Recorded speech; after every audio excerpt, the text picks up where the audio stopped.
Hello, and welcome to episode 16 of Baba Yaga's Magic, Provody, the spring celebration for the dead. Now, you might have heard of the Mexican holiday called Day of the Dead or Dia de los Muertos, but did you know that Slavic people have a sort of similar holiday at a different time of the year in spring, and it's called Provody. This special holiday is the time when we party down with our ancestor spirits, eating, drinking, chatting, laughing in the cemetery. This special holiday centers around the Easter holiday now, but goes back to ancient pagan times. So come on and join me as we learn about this very special time to connect to our loved ones who have gone on to the great beyond. Before we dive in learning about Provody, I want to remind you that I teach workshops through Catland Books on the last Wednesday of each month at 4 p.m. Pacific, 5 p.m. Mountain, 6 p.m. Central, and 7 p.m. Eastern Time. I'll be teaching Slavic magic workshops throughout 2023. People of all spiritual paths and ancestry are welcome to these workshops, and no magical experience is necessary. We've got so many great topics coming up. In February, I'll be teaching about working with a motanka, which is a Slavic spirit doll. In March, I'll be teaching you how to make a vinok, which is a Slavic flower crown. April, we'll be talking about pesanki, the talismanic eggs we use in our magic. In May, I'll be talking about the old Slavic spirits. June, the Rozdaricia, which is the Slavic crossroads magic practices. And July, I'll be teaching about Slavic wax pouring called Vilivadi Visk. There's classes going on throughout the whole year. So if you would like to check these workshops out and sign up for these workshops or check out what else I'll be offering, all you have to do is go to catlandbooks.com and go to their events page, or you can go to witchcraftworkshops.com and see the listings there. All right, well, speaking about Slavic magic, let's talk about Provody. The word Provody in Ukrainian means farewell or send off. And Provody is a memorial service for the deceased that is held during what is called Mavka week, which is the week immediately after Easter. Now, Provody is held really on different days. Generally, we see it being held on the Sunday following Easter, but sometimes it's also held on the Monday following the Sunday following Easter. In some cases, Provody is held on Holy Thursday. In other places, it's held on the Saturday following Easter or the Friday following Easter. So it really depends on the region that you're in. But in general, this holiday is celebrated after Easter. What happens at Provody? Well, people gather together at the cemetery. They bring Easter eggs, bread, bowls of food, liquor, wine. And after commemoration service, usually held by an Orthodox priest in the cemetery, the families eat meals at the graves of their loved ones, and they leave some of the food and drink there for the people and the ancestors who have passed on. In some regions, Provody concludes with games and dancing in the cemetery, believe it or not. It originated in pagan times and is really closely related to the ancient cult of the ancestors, which is a huge part of ancient Slavic spiritual practices. Among the ancient Slavs, another name for Provody was Radonitsa, and Radonitsa was a name given probably, we think, in our research or ethnographic research, was given to a whole cycle of spring holidays. It was the time of the commemoration of the dead. And according to these ancient folk beliefs, the dead people would rejoice in their families, remembering them with kind words and coming to celebrate with them and hang out with them and chat with them and bring them food and offerings and come visiting them at their graves. Now, after the introduction of Christianity, Radonitsia was celebrated only one day. It was really reduced to only one day. And in most places, it's that Sunday, 1 week after Easter. Eastern Slavs celebrated this holiday in the past, rejoicing really at the arrival of spring. Radonitsia comes from the word that it's related to the words for rejoice or joy. Now, there are other versions of beliefs about where this name Radonitsia came from. Some think it comes from the name of another word for the sun, which is Ra, or another word that translates into kind. And in fact, really we think about this word, there's another meaning for the word Radonitsia, which means council in Russian. And that is a gathering of all the relatives, both the living relatives and the dead relatives, into a council. And so they think that may be where that name Radonitsia came from. On the territory that's now present day Ukraine, Christian Easter merged with the local Slavic spring holidays. Before spring agricultural work would get started, our ancestors usually organized some holidays to honor the resurrected sun and nature. And so they would make sacrifices to the spirits and the deities of the earth, to the sun, to the vegetation, as well as to the souls of their deceased ancestors. It makes sense. Everything's coming back to life. So the ancestors are also coming back to life. And on this day, our ancestors would visit the graves of their deceased relatives. They would bring treats such as pancakes or kutia, pasca, which is a special sweet springtime bread, eggs. They would bring decorated eggs, in particular dyed eggs, and they would bring alcohol, wine, or beer, or some kind of liquor. And being in a cemetery, you would think that they would be sad or would be mourning, but it was actually quite a fun holiday. And they were sort of required to have fun because it was a party to celebrate your ancestors. Nobody wants a boring, sad, crying party. They want a celebration. And so the general demeanor of the party would be joyful, playful, fun, happy, and connecting with those ancestors that really were seen as not being far away or gone, but just in a different form. Another part of Radonitsia or Provody was to distribute treats to those who were less fortunate. Now, they would bring a big feast, they would leave some for the ancestors, but they would also share with the people of the community who didn't have a lot. And they would do this in remembrance of those of their family and the souls of their ancestors.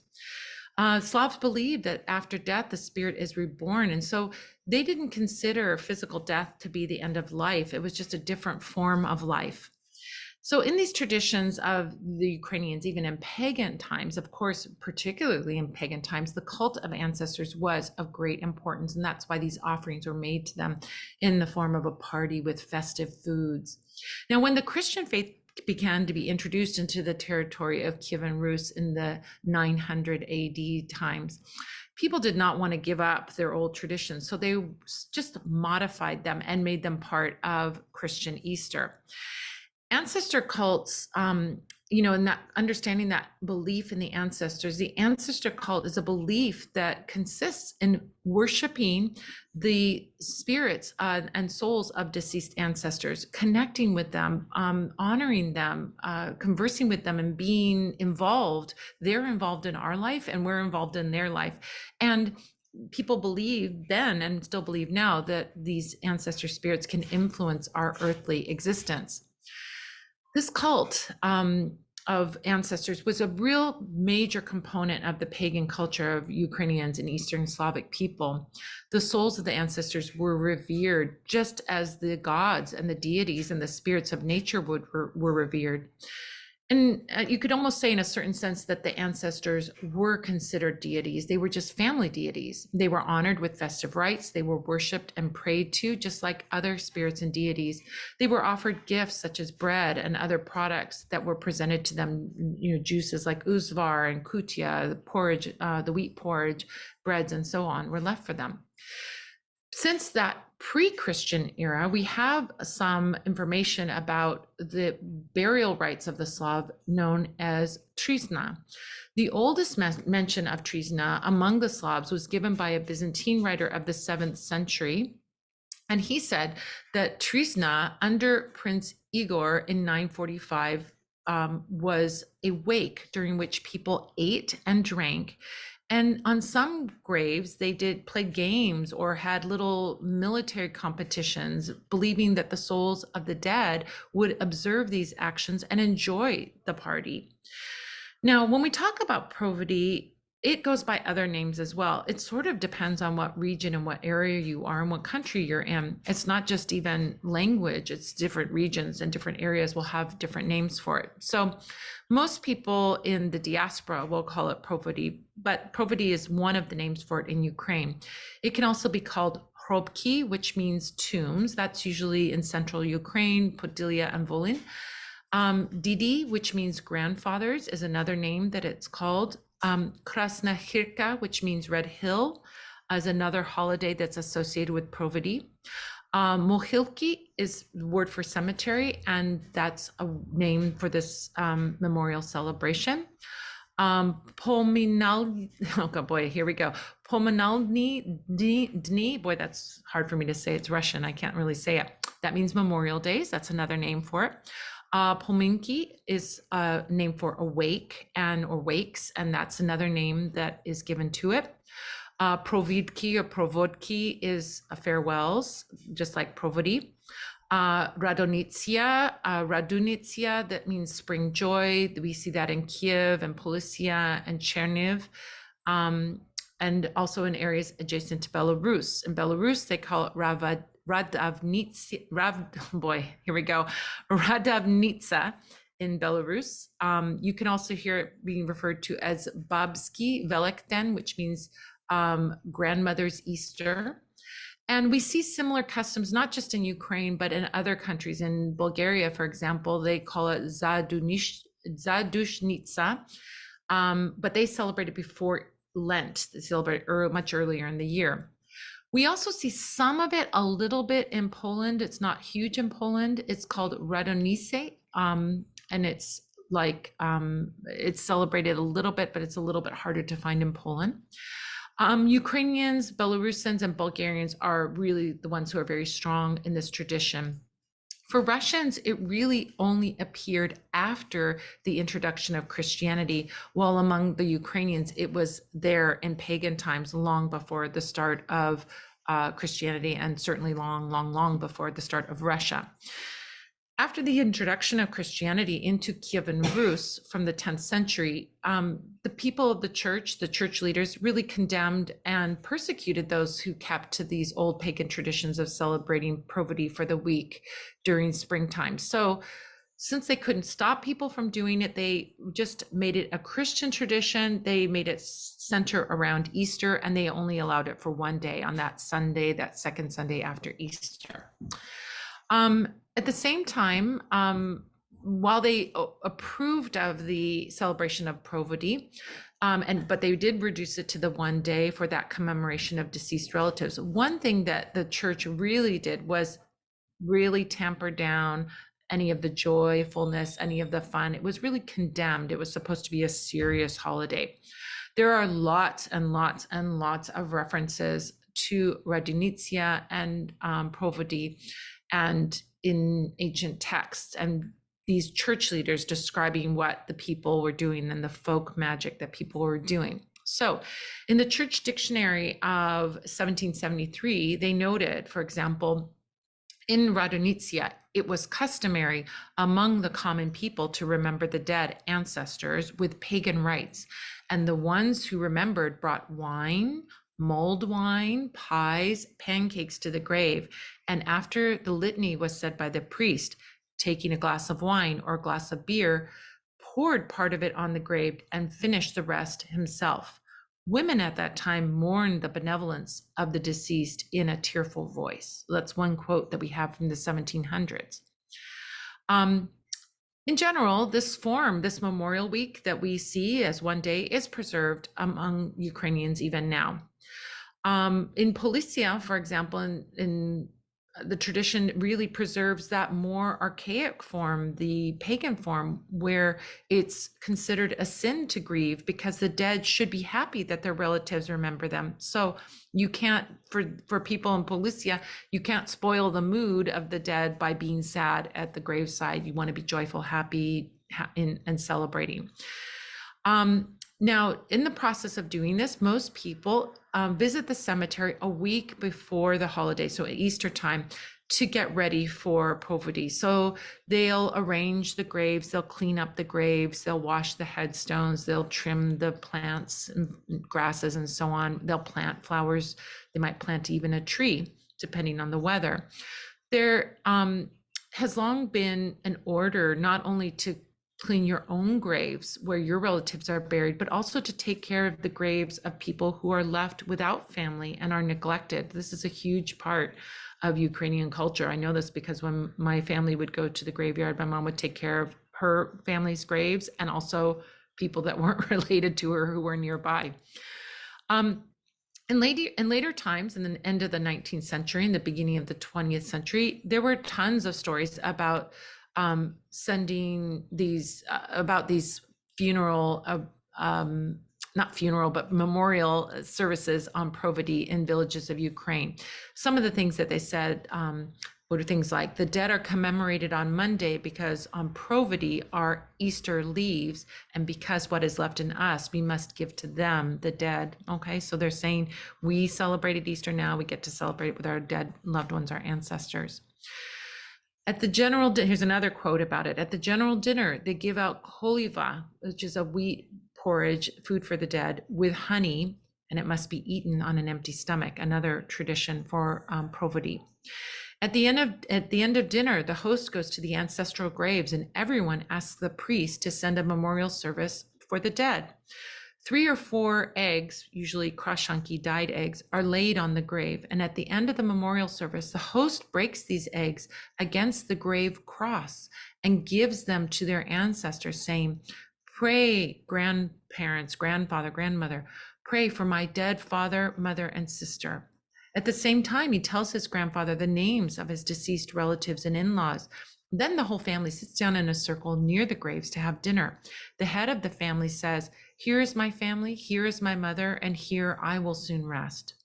At the same time, he throws a part of the shells from the Easter eggs, the krashanki, bones from the holy pig, and holy salt on the grave. So they had pork at their Easter dinner, and they would save the bones, and they would bring some salt, and then circles the grave with holy chalk. So put some chalk powder around the grave and pours a glass of vodka or horilka over the grave, saying, eat, drink, consume, and remember us sinners.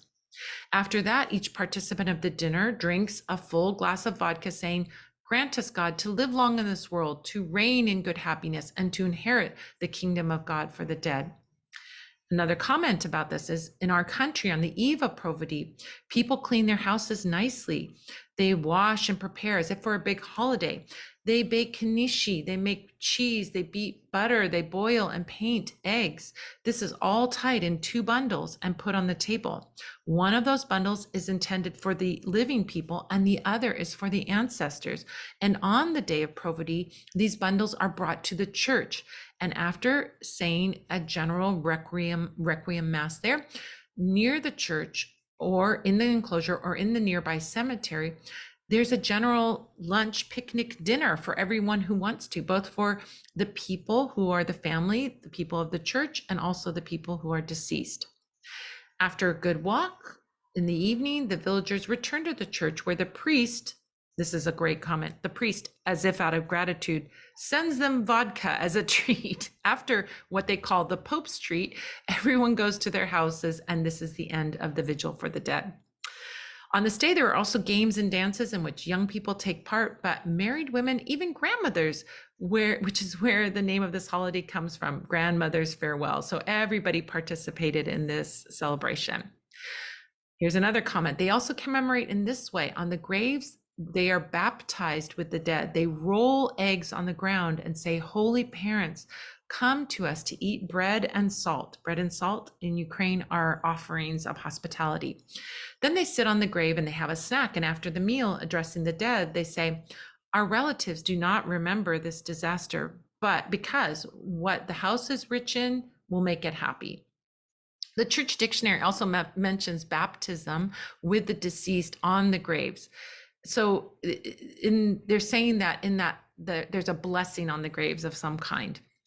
So in the light of the 7th day, 1 week after Easter, they came to the grave of the deceased, and rolling a red egg, krashanki, over it, say, Christ is risen, thinking that the deceased answered him in the grave, he is truly risen. That's a comment that's often said at Easter time. Christ is risen, he's truly risen. Another comment about this was made in 1463. The bodies of the deceased saints responded to the voice of the priest on the great day, on Provody. So as I mentioned earlier, there's no fixed day for Provody. This day is really local to each region, whatever is traditional for the region. Usually in many areas, it now has sort of been seen as the Sunday after Easter. People go to the cemetery nowadays, even today. They go to the cemetery for the memorial. They go with flags. They might bring crosses. They bring the church choir might go. The priests will definitely go. And after standing among the graves, they make a blessing and have a little memorial service and pray for the salvation of the souls of the dead. And then they have a sort of picnic lunch on the grave sites. The memorials often turn into fun parties. They have songs and dances, and remembering the dead in the Memorial Week is important. That whole week is important. And this goes back to ancient pagan times, because we don't even call them the dead, because it was believed during that time that they would hear everything that is said about them. So the better solution is to call them your relatives and your ancestors. May our relatives in the other world be touched lightly, is a great saying that is said during that special week. In Belarus, people gather at the cemetery on Tuesday in St. Thomas's week, what they call it, at 2:00 in the afternoon, and they roll red eggs on the graves of their relatives and in-laws, and then give those red eggs to people who are disadvantaged or need some food. In the afternoon, when they pour some honey and some vodka onto the grave, and then they lay out a cloth and they have their food, like a picnic lunch, to commemorate the relatives with a heartfelt meal. So you can see after this, you have this beautiful picnic, you share with your neighbors who are, have need, and then you enjoy your family and do that. Now, in a minute, I'm going to teach you some ancient Provody traditions and how you can celebrate Provody today. But before I do that, let me share with you a way that you can learn more about Slavic traditions right now. Baba Yaga's Book of Witchcraft is an exciting book of ancient Slavic magical practice. In this book, you'll sit at Baba Yaga's side and listen to her stories about the birth of the sun, the land of the blessed ones, and the spirits that live right beside us, including the ancestors. More important, you'll learn the secrets of her magic, the crafts, the talismans, the inscriptions, the incantations, and the rituals that will allow you to discover your own Baba Yaga within. This book is my pride and joy. It has so much information about Slavic magic. It is, and we do talk about Provody in this book. So you will learn more about it if you jump into that book. If you don't have it yet, you can get yours at your favorite bookseller or get a signed copy by going to babayagasbookofwitchcraft.com. And while you're there, be sure to check out my other books, the Book of Candle Magic and Madame Pamita's Magical Tarot. All right, let's talk about Provody traditions. There's an old saying on Radunitsia: they plow before lunch, cry after lunch, and jump in the evening. This meant that the Slavs worked in the early morning on Provody, then went to the cemeteries, and after that had memorial dinners where they would honor the memories of their deceased loved ones. Slavs brought offerings to the cemeteries not only for the dead souls, but also for pagan gods who could influence the harvest and control the weather. A really important thing to do at the beginning of spring, right? That's why it was important to appease them and remember the dead in order to bring happiness and well-being into the world of the living. The memorial dinner is one of the key traditions of Provody. Sometimes it was held next to the graves of the relatives in the cemetery, often how it's celebrated today. And when it was, they took koliva with them, which is just like the kutia, which is the wheat porridge that we use to honor the ancestors at Christmas. It's made with wheat, poppy seeds, honey, and in some places, walnuts and raisins are added to the dish. It's a really special memorial dish, and it's prepared not only just for the special holiday of Provody, but also for wakes and funerals, and also at the winter solstice time, it's prepared as kutia. But the difference between kutia and koliva has lots of honey and sugar syrup on top. And they lay a cross out on top from raisins and the nuts. And this dish has old pagan roots. They ate the koliva from one bowl. And in certain regions, that koliva is not made from wheat, but made from cold rice cooked in milk, like a rice pudding. Raisins and other dried fruits and candied fruit are often added to this koliva, rice koliva or wheat koliva. They also prepared other typically Ukrainian dishes: red borscht, the beet soup, dumplings with cheese, the vareniki, baked meats, cabbage rolls, pancakes, and pies with various fillings, paskas, which are the sweet Easter bread. Now, they didn't bring old Easter bread from last week. They made a new one, especially for Provody. Drinks such as uzvar, which is a juice made from dried fruits, was brought in, and of course the alcohols that we mentioned before. Families clean in advance for this event. They would clean the grave site. They might hang a rushnik, which is a decorated holy cloth on the headstone. They cleaned the ground and the grass and the weeds, planted new flowers. The little fences around the Ukrainian grave sites were painted and refreshed. Everything was freshened up, and lit candles were placed on the graves. Everyone would be invited to the farewell, the Provody dinner. It was really important, but especially important for unmarried young women and unmarried young men, because if they missed the Provody dinner, it meant they would be without a partner for the whole year. And of course, they did not want to be single. They wanted to mingle. So they would definitely show up for this event. On the morning of Provody, it was often common to wash oneself with spring water. The youngest members of the family would wash first and the oldest at the end. Now, sometimes people they just wash with holy water, or they wipe their icons down with water, and sort of what has evolved out of that old pagan tradition. One of the ways that people in ancient times would appease their ancestors to give gifts to children or the needy. And it was really considered a good omen if you left something on the grave and it got eaten. If the eggs or the sweets were left or taken away, that was good. It wasn't seen as a bad thing at all.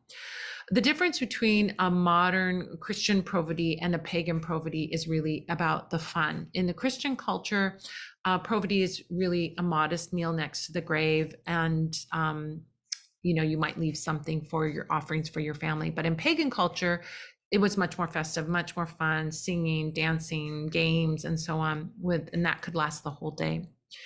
Now today, with the Christian intervention, I guess, of the intervention of Christianity into this practice of Provody, people today say that before Easter, God releases the souls of the dead to allow them to walk on earth, and they observe their descendants and how they live, and if they're honoring their ancestors. And during this week, sometimes called Bright Week, sometimes called Mavka Week, the week after Easter, you have to light a candle in the window so that the souls find their way home, and you give them some krashanki, some Easter eggs to feed them. On Sunday, the last day, the week of Easter to the Sunday following Easter, that would be the time when the souls would return to heaven. And that's where it got the name Provody, farewell. You're saying goodbye to them after the week of them being here and enjoying our company.